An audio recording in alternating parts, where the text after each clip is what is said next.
Сәлем достар, сіздермен өте оңай жасалатын және қарапайым заттардан тұратын керемет пирог дайындайтын боламыз. Менің YouTube каналыма тіркелуді ұмытпаңыз.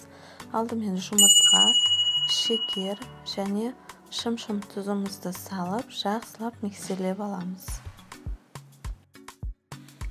Шекері ерігенше миксерлеп аламыз. Содан соң айранымызды құямыз. Және сұйық май қосамыз.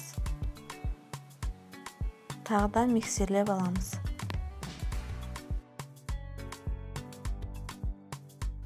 Миксерлеп болғаннан соң ұнымызды қосамыз. 2 бөлікке бөліп қосыңыздар, бірден қосуға болмайды. Бірінші бөлігін салдық, жақсылап миксерлейміз. Енді екінші бөлігін қосамыз. Екінші бөлігін қосқан уақытта қопсытқышымызды да бірге қосып, жақсылап миксерлейміз.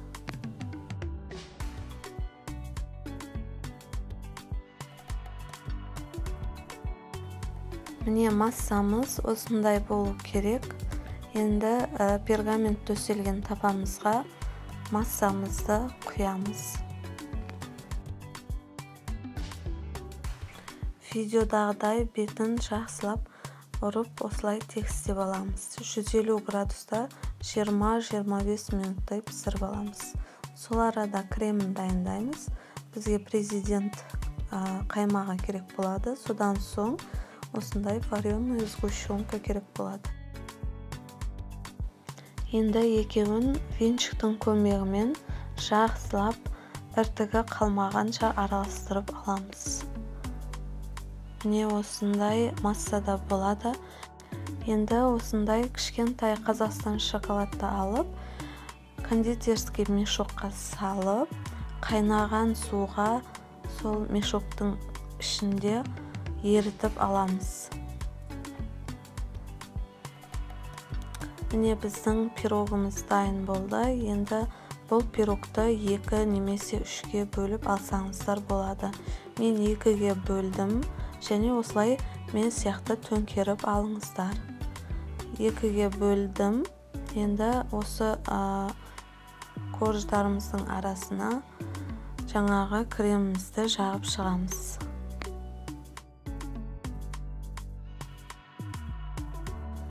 Үстіне коржымызды орналастырамыз, тағы да крем жағамыз.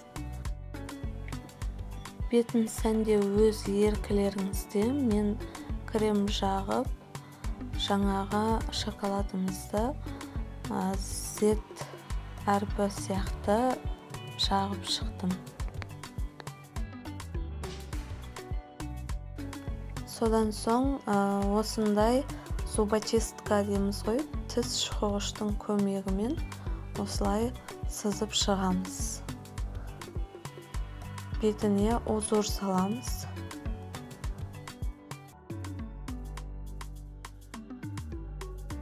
Міне біздің тортымыз дайын болды. Сіздер де жасап көріңіздер. Өте қарапайым заттардан тұрады.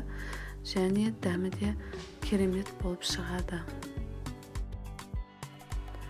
Және де менің YouTube каналыма тіркеліп, қоңыраушаны басуды ұмытпаңыз.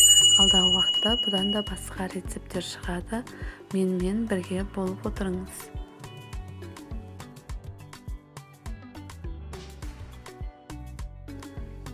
Тортымыз дайын, өте дәмді әрі нәзік болып келеді. Сіздер де жасап көріңіздер. Сіздермен болғаны жансая ас болсын.